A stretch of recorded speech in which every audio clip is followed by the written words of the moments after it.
মানুষের কাছে চাইলে মানুষের রাগ করে। ভিক্ষুক এসে ভিক্ষা চায়, স্যার 10টা টাকা দেন, নে। আবার এসে করে, স্যার 10টা টাকা দেন, নে। আবার আস, কিরে কতবার দিব, এতবার আসা লাগে? আচ্ছা, তাহলে দুনিয়ার মানুষের স্বভাব, যতবার চাইবেন একটু বেশি চাইলে রাগ হয়ে যায়।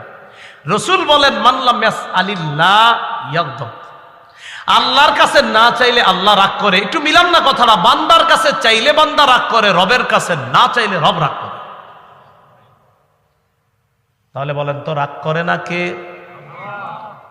না চাইলে রাগ করে কে? আর চাইলে রাগ করে না কে?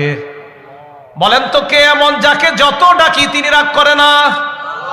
আবার বলেন, লাখ কোটি বারও যদি একজনকে ডাকি তিনি রাগ করে না, তিনি কে? অতএব যত বেশি পারা যায় কাকে ডাকা? মাশাআল্লাহ, এই তো বুঝছেন। আল্লাহ মাফ করেন, আল্লাহ মাফ করেন, আল্লাহ মাফ করেন, আল্লাহ মাফ করেন। ভাই কথাগুলো